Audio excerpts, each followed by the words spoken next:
ഇന്ന് തന്നെ ഡൗൺലോഡ് ചെയ്യൂ. കാണൂ നിങ്ങളുടെ ഫേവറേറ്റ് ഷോസ്.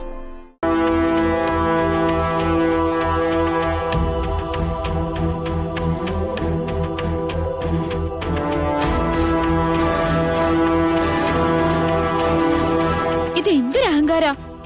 പണക്കാരായ പെൺകുട്ടികള് ഈ നാട്ടില് വേറെ ഇല്ലേ? അവരാരും ഇതുപോലെയൊന്നും കാണിക്കുന്നില്ലല്ലോ. ഹാ, സത്യത്തിലേ അയാള് നല്ലൊരു മനുഷ്യനാ. അയാൾ ഇവളെ കെട്ടിയാലേ അയാളുടെ ഗതികേടെന്ന് പറഞ്ഞാ മതി. അതെ, അയാള് നിന്നെ ശരിക്കും കെട്ടിപ്പിടിച്ചോ? അതങ്ങനെ സംഭവിച്ചു പോയതാ, അല്ലാതെ കരുതി കൂട്ടിയൊന്നും അല്ല കേട്ടോ. ശരി, എന്നാലും അയാള് കെട്ടിപ്പിടിച്ചപ്പോ നിനക്കത് ഇഷ്ടായോ? ആ, എനിക്കറിഞ്ഞൂടാ. അതൊന്നും കൂടി മനസ്സിലാലോചിച്ചിട്ട് ഒന്ന് പറഞ്ഞോക്കേ. എനിക്കിപ്പോ എന്താ തോന്നുന്നറിയോ? നവീന് സത്യത്തില് ഗാഥയേക്കാൾ ഇഷ്ടം കൃഷ്ണയോടാന്നാ. ഗാഥയായി അഭിനയിച്ച് അവസാനം ഈ കഴുത്തെ തന്നെ ആ ചെക്കൻ താലി കെട്ടോ? എന്നേക്കുമായി സ്വന്തമാക്കോ? ഒരു കാര്യം ചെയ്യ, നാളെ മുതല് അവരുടെ വേഷം കെട്ടി സുനന്ദേച്ചി അങ്ങോട്ട് ചെല്ല്. അപ്പോ അയാളെയും കെട്ടിട്ട് സുഖമായിട്ട് ജീവിക്കാലോ. ഗോപാലൻ മമ്മിയോട് ഞാൻ പറഞ്ഞോളാം. എനിക്ക് ഈ രൂപം കിട്ടിയിരുന്നെങ്കിലേ ഒരു കൈ ഞാൻ നോക്കിയേനെ. പക്ഷെ അതില്ലല്ലോ. ഓ അയ്യോ, ഒന്നും മിണ്ടാതിരിക്കുന്നേ. തിളച്ച വെള്ളെടുത്ത് ഞാൻ തലയിൽ കൂടെ ഒഴിക്കും. ഞാനിവിടെ പ്രേമിക്കാനാണോ വന്നിരിക്കുന്നത്? അമ്മയുടെ കാര്യോർത്ത് കുറച്ച് പണം വാങ്ങിപ്പോയി. അതുകൊണ്ട് ഇത്തിരി ആത്മാർത്ഥത കാണിക്കണമെന്ന് ഞാൻ വിചാരിച്ചു പോയി.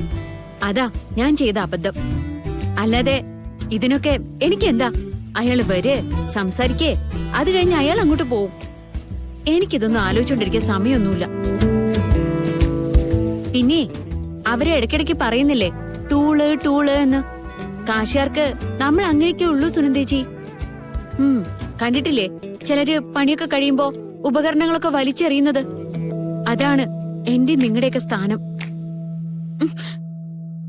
ഏത് ഗതികെട്ട നേരത്താണാവോ ഞാൻ ഇതിനൊക്കെ ഇറങ്ങി തിരിച്ചത്. ദൈവത്തിന് ഇങ്ങനെയും കുരുത്തക്കേട് കാണിക്കേണ്ട കാര്യമുണ്ടോ? എന്നെ അവളെ ഒരേ രൂപത്തിൽ സൃഷ്ടിച്ചു. എനിക്ക് മടുത്തു. കാര്യമൊക്കെ ശരി തന്നെ, പക്ഷേ അയാള് കെട്ടിപ്പിടിച്ചതിന്റെ ലക്ഷണം മുഖത്തുണ്ട്.